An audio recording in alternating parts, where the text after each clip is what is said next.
Welcome to Comic Wars. Tonight we're discussing one of the last episodes of Season 1 of Comic Wars. This fight is between our feline fatale, Captain Meow-Meow, and one of Gotham City's first boy wonders, Nightwing.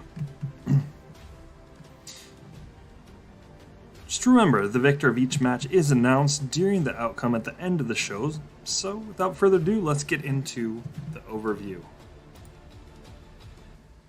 As usual, if we had a guest tonight, we would be announcing them here, giving a little bit of an introduction, and then we would allow for some, little conversation, and then they could get into some guesses. But we don't have any guests tonight, so we're going to move right into the background details. This is where we go over every little detail about their background, each character. This includes their age, height, weight, real name, occupation, etc. There's tons and tons of information we go over. Sometimes it does influence outcomes, sometimes it doesn't. After that, then we would get into their feats, and this is going to be their strength, durability, speed and agility, martial prowess, ingenuity, gadgets, and or powers. Those feats, their greatest feats they're able to accomplish with those categories. Now, this could be very well, maybe they're a really strong puncher, but maybe they can't lift a whole lot.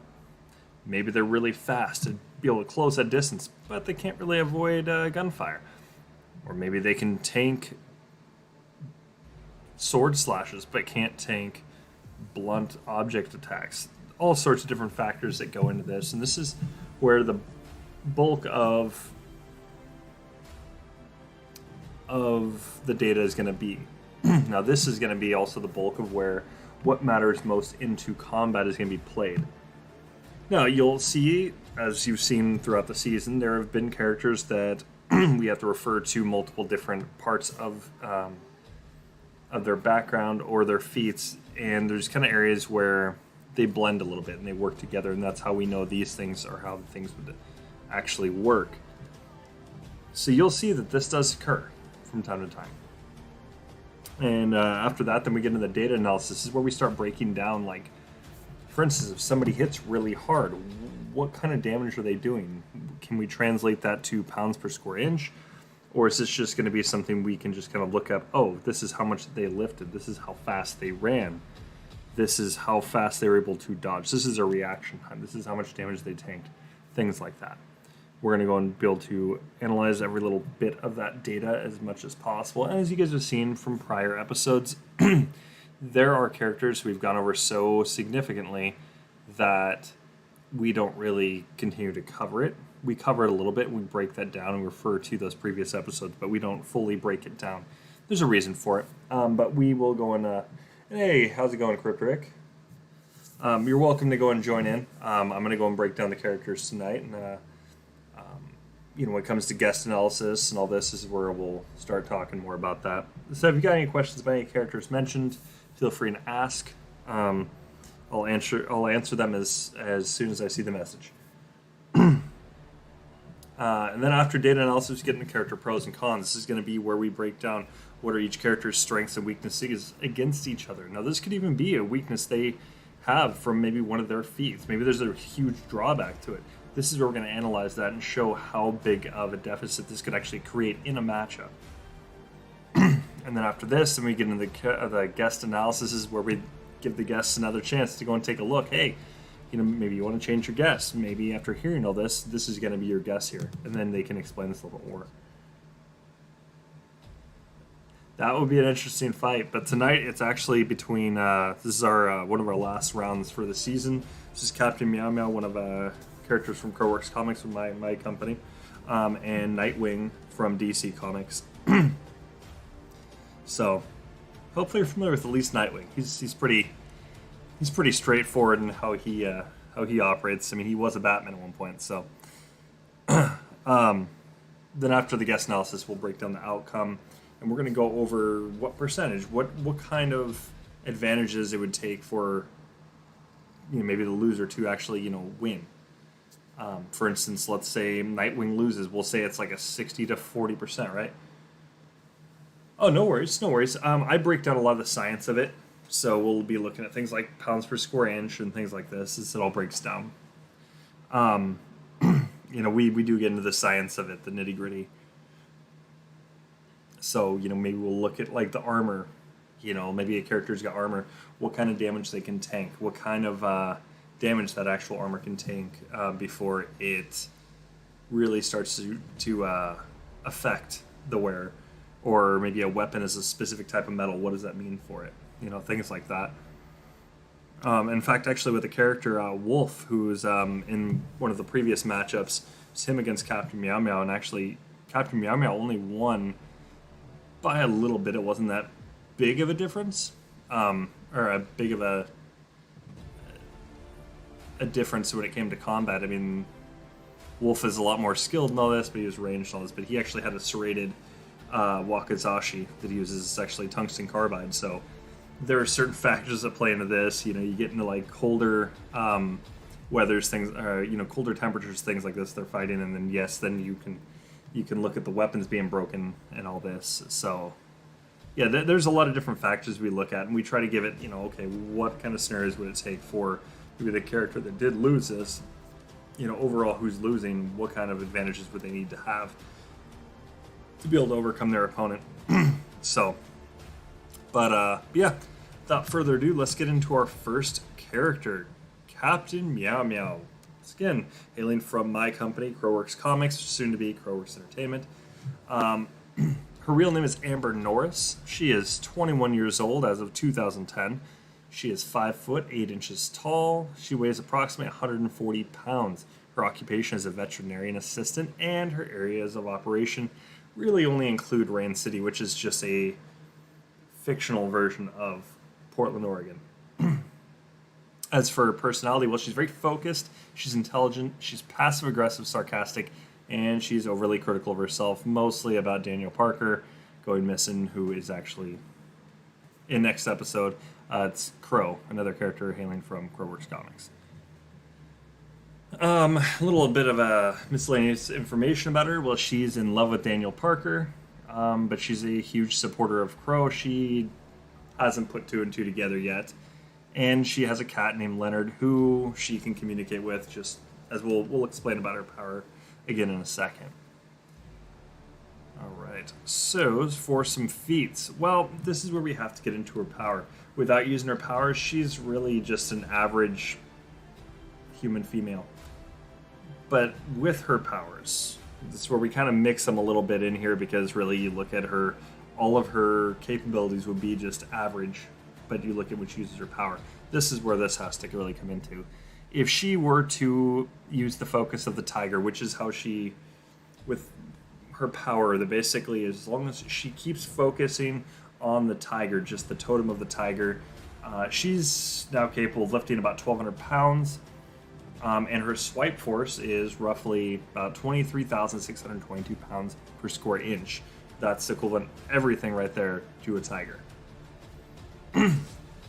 As for her durability, well, she's wearing a leather and Kevlar bodysuit, and she's been shot before, but you can see it kind of puts her not in a shock, but it messes her up. She feels the pain. It doesn't feel good.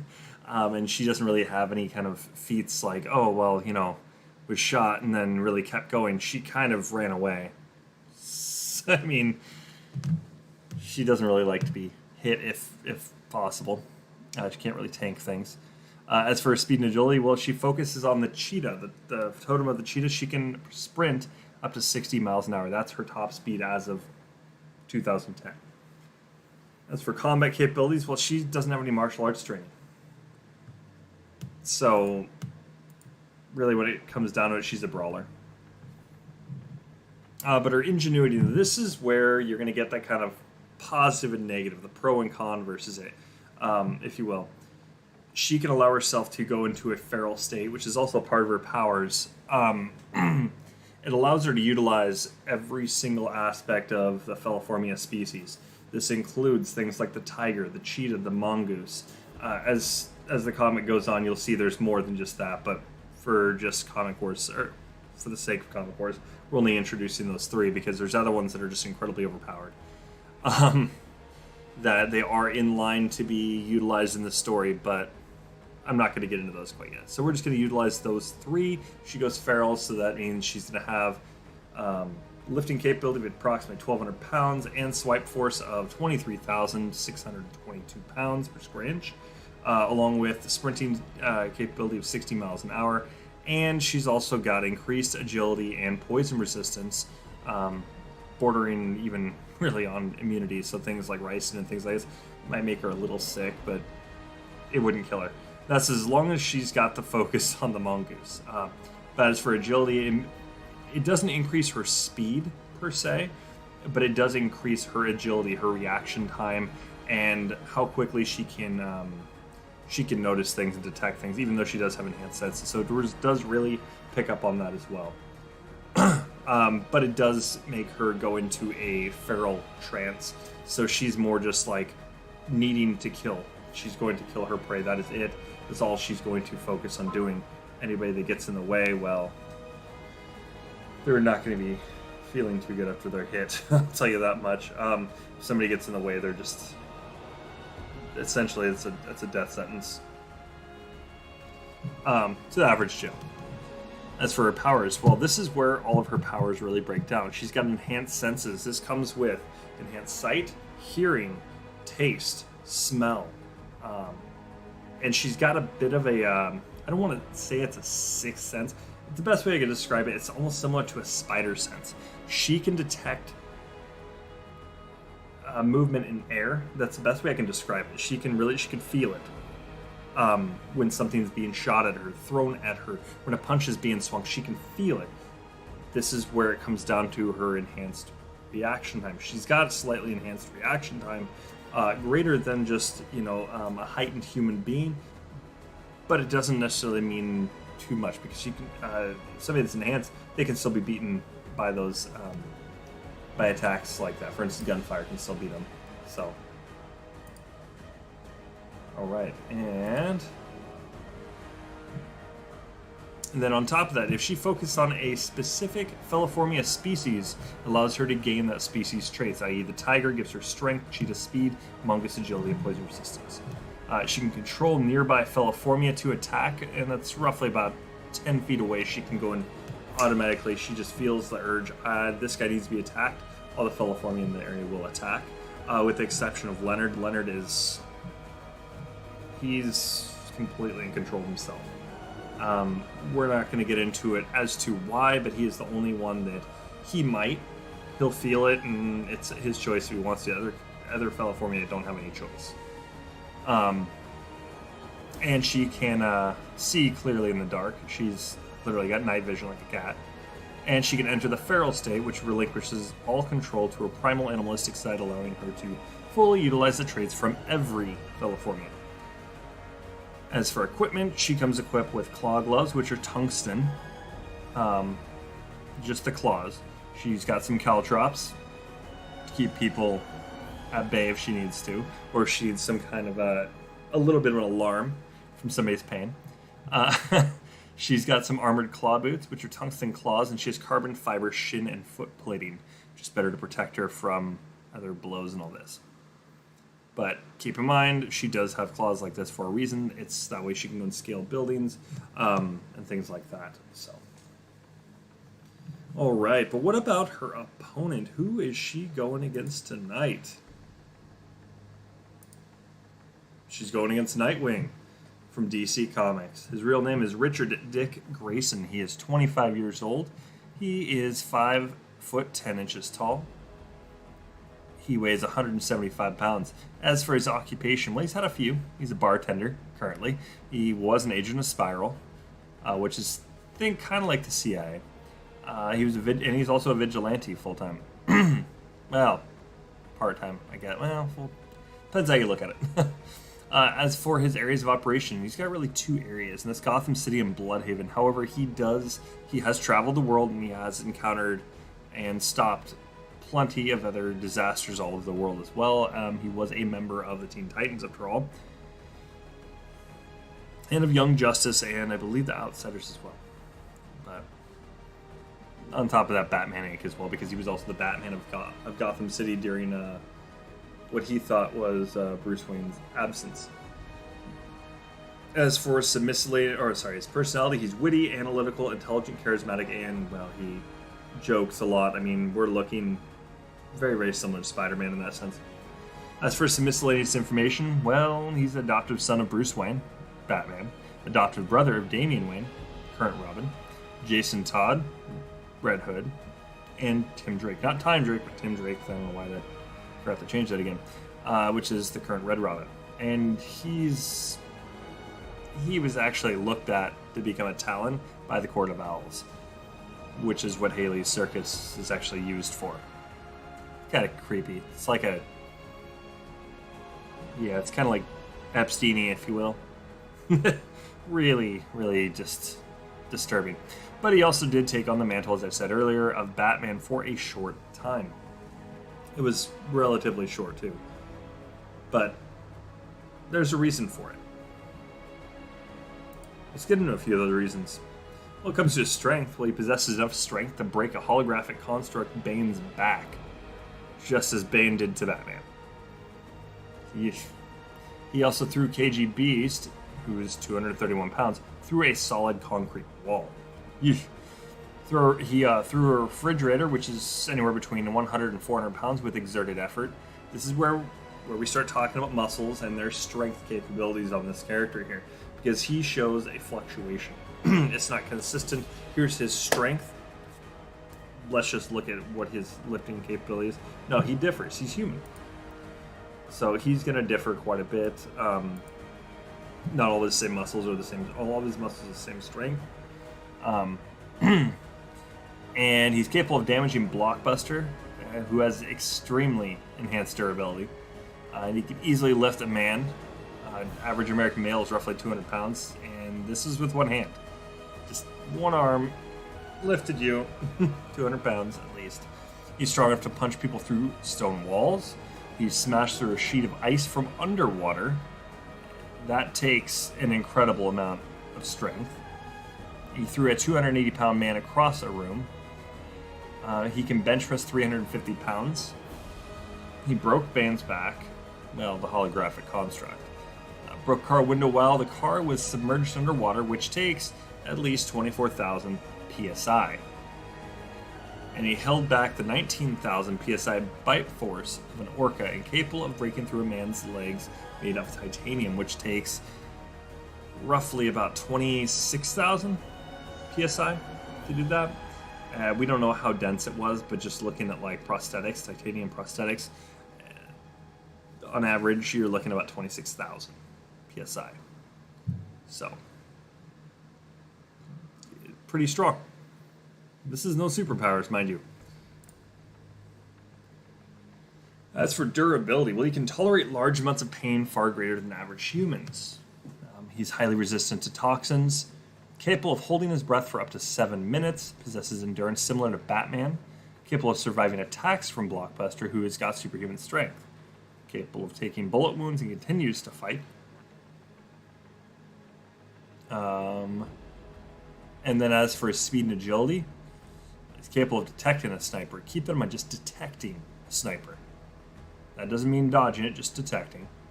So his reaction time is pretty significant. Can dodge several automatic gunfire bullets at mid and point blank range. Trained to have peak human speed and is capable of sprinting speeds of approximately 30 miles an hour. Keep this in mind, Usain Bolt is maxed out at roughly 28 miles an hour. So he's faster. But that's his max. As far as we know. Fast enough to tag a reserved flash, so be able to go and attack one and actually land a hit.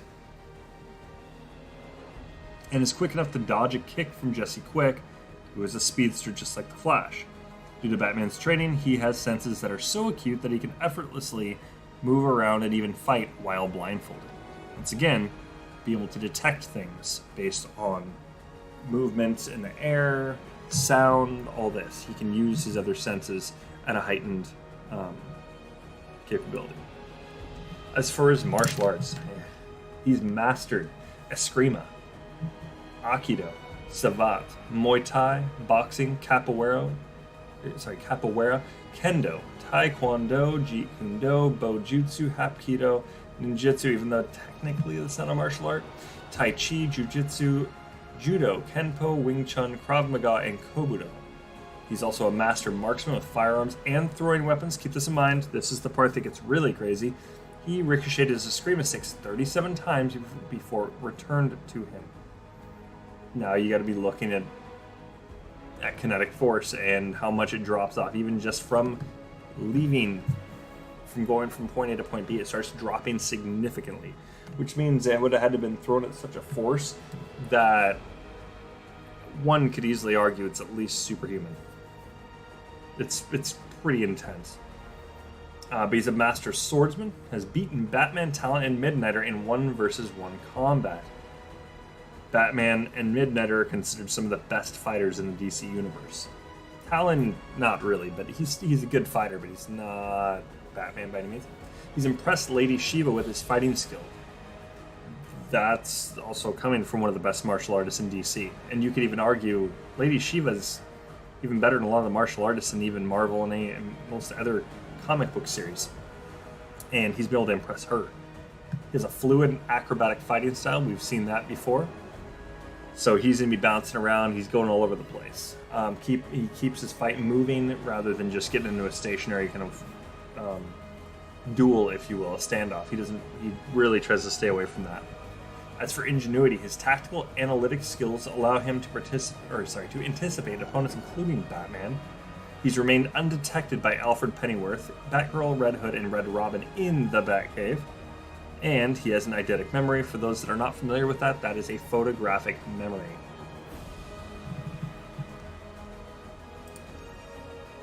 As for his gadgets, now he's got a lot of these. He's got the Nightwing suit, which is a Nomex triple weave Kevlar suit that is electrically insulated, that is wired to give a 150,000 volt shock through the gloves. It's only a one-time use though. As for his domino mask, well, he can track the GPS coordinates of the cell phone, has thermal vision, can detect radio waves, and is capable of giving a detailed analysis of scenes and fights. Additionally, it also has the ability to refract the light around the wearer's head to artificially alter their appearance. As for his gauntlets, he can shoot remote bombs, has a sonic device, ear dampeners included, arm blades, taser knuckles, and can fire a grapple line from each of them. He also has the Spyro implants. He has the Hypnos, enables the user to hypnotize others. However, it can cause a two-way brain scramble if misused. Identity protection makes the user's face unable to be captured by surveillance cameras or a person's memory. It's borderline magic, I swear. As for the rest of his gadgets, he's got some Eskrima sticks, 2 of them to be exact. He can put them together to create a bow staff. They are electrified, and they can give 50,000 volt shocks. Think much like a stun gun, but on the end of his Eskrima sticks. He's got grapple lines in the Eskrima sticks and smoke bombs as well. He's also got some dulled wingdings, ultrasonic wingdings, explosive wingdings, electric wingdings. Now those are all equivalent to like a batarang, but they're more, it represents him more. And he's also got some smoke pellets. We don't know how many exactly. He's got a grapple gun, as all the Bat family do. On top of that, having the grapple lines in his gauntlets, he's also got them in the form of a grapple gun. He comes equipped with some flares, brass knuckles, not that he really needs those, lockpicks, and wrist darts to just knock out his opponents. As for weaknesses and annoyances, well, he is insane from being revived in the Lazarus pit. So he's got the insanity feature going on there. So, let's start breaking some of this down. What does this mean? Well, let's get into the background first, because this part does matter a little bit, at least I would think. So you're both looking at 2 characters that are intelligent. One's really, really hyper-focused. Well, I don't want to say hyper-focused, but she's really focused. Other personality is going to really give them an advantage in this? No.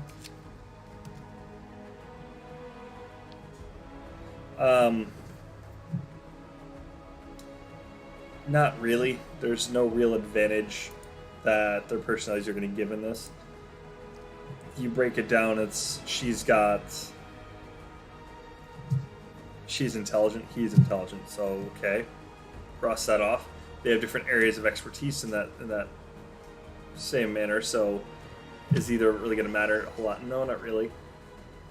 She's focused. She has to be though, for her powers to really be working. And there would be some witty banter between the two. Let's just be honest. So their background's not going to really matter. But we can look at their strength. So her max strength feat so far is a swipe force of roughly 23,622 pounds per square inch. Now, she has enhanced strength while focusing on the tiger. That means, yes, she can move faster. She can also leap at higher distances than she normally could. Things like this. So she's going to be able to do all sorts of things. But you look at her swipe force versus Nightwing's PSI he's been able to do through breaking through a sheet of ice from underwater, breaking the windshield from underwater while the car was submerged and everything. That already exceeds what she's capable of. So you're looking at this. This is enough that doesn't make a difference on their suits. They're going to be tearing the suits wouldn't matter at this point. They would require some kind of there's no real impact resistance given to it. You got characters like Crow and Alphaman that actually have impact resistant foam built into their armor. So their armor would actually be able to resist things like this a bit. Then you look at Nightwing, he doesn't really.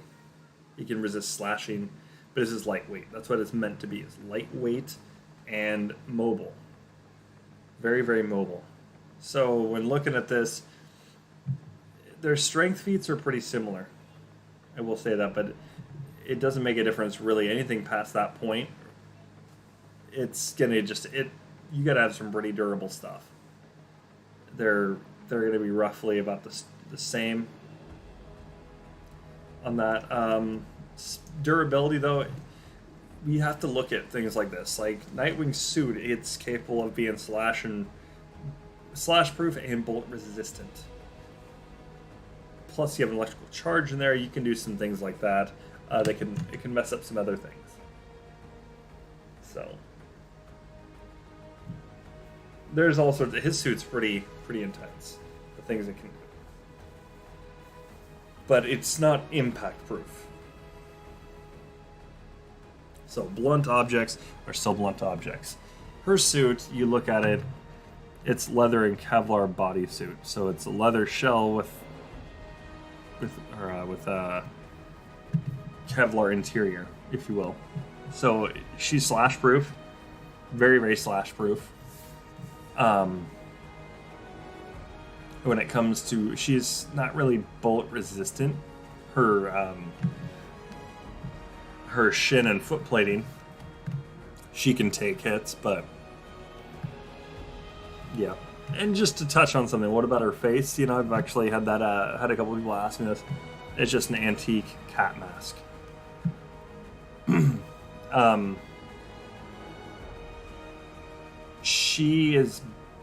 Her powers she was born with. Okay, so just to make this very clear, her mask itself is what awakened it. Which seems a little weird. Between her and Leonard, the mask itself just kind of awakened it, but it didn't. It's not what gives her her powers. So I've had some people already ask me that. Well, what about her mask? It's not what gives her her power. No. Think like how mutants are born with it. They have their powers, but it just they lie dormant sometimes. That's how her powers work. But speed-wise, if you look at 60 miles an hour, that's pretty fast. Imagine running alongside a car on the freeway. Yeesh. That's what she can do. Nightwing can't. His is like running next to a car downtown. Or in a suburban neighborhood. That's what he's capable of. So, just so you can see how fast that is. And that's just what her current max is as of 2010 in the comics. Let's see. Everything else we've already pretty much broke down. Yeah. So let's go into the character pros and cons. So as we've already discussed, background doesn't matter in this at all. Strength, it's gonna go to Nightwing, but like I said, it's not much of an increase. It's very slight. But we need to be looking at some things overall. You'll see what I'm talking about here in a bit. Durability, that's going to go to Nightwing. Not that this durability is really going to matter here, because both their suits again. She would tear his suit to shreds. She'd be able to, just because she has that kind of force, the PSI necessary to be able to do so. Speed and agility. Now, speed-wise, he's got her, or she's got him. Like, we have to give that to her. She defeats him on speed. When it comes to agility, they're roughly about the same. So we're going to give them a draw.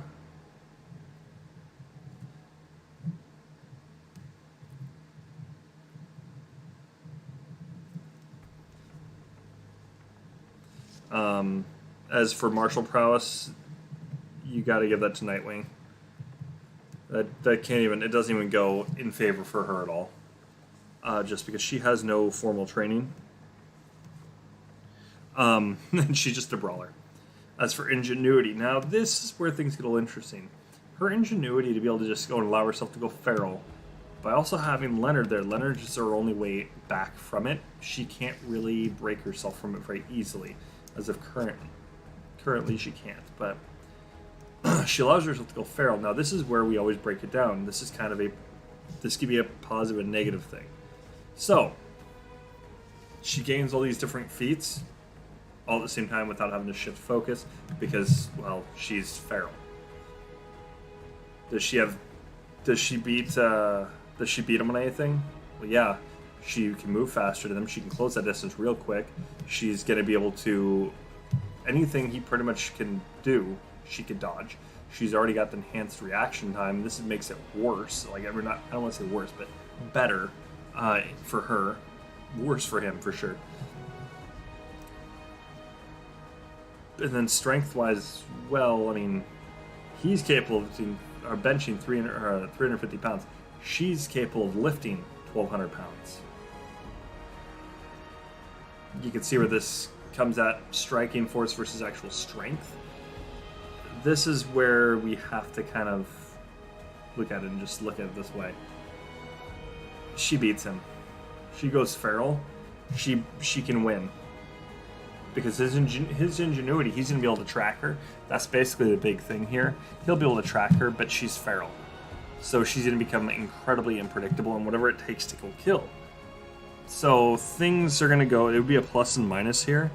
And it'll be a minus plus here. Because if he gets an advantage over her, it's a huge advantage. If he doesn't get the advantage at all, then it's a huge disadvantage for him right there.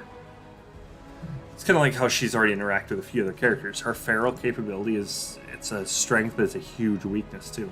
Glaring weakness, but it can also be like overwhelming strength. As for her gadgetry, it doesn't really compare. She loses in gadgetry. I mean, it doesn't really matter at this point because she relies on her power, and you would go and compare that to the gadgets. They're about, I would argue they're about even. So what do you guys think? Who wins this fight? Who wins this comic war?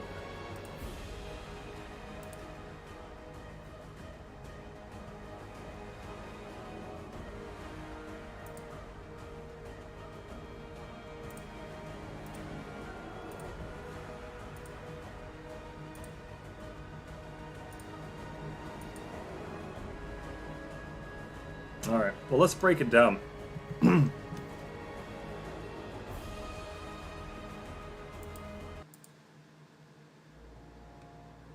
Who really wins this fight?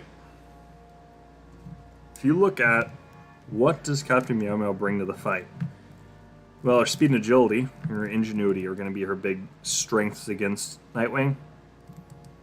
Really, her speed and agility are. he's also been able to tag speedsters. So he's fast enough. He's already proven that. Now she's got better feats, but she still would be considered a speedster in this case. Well, he's tagged people that are faster. So the speed and agility feat doesn't really matter. This is where things get a little critical here, because her strength, she does technically, she beats him on lifting capabilities. So if she were to get a hold of him, she could throw him pretty far. She could throw him for a great deal. Throwing KG Beaster, well, okay. That's a lot of force. But that's technical force. Her is raw. I mean raw force. Because she has the raw force, but maybe she's not able to go and do it as well. That's where you go and look at the actual technique behind it. She'll learn a little technique, she would be far surpassed him on strength at that point. But just lifting capabilities, leaping capabilities, she trumps him. And every single one of those forms, but striking capabilities, throwing capabilities, she doesn't win. She actually loses just by a small little number. It's really, really small. It's like roughly like 378 pounds, actually. And then you look, of course, breaking the tungsten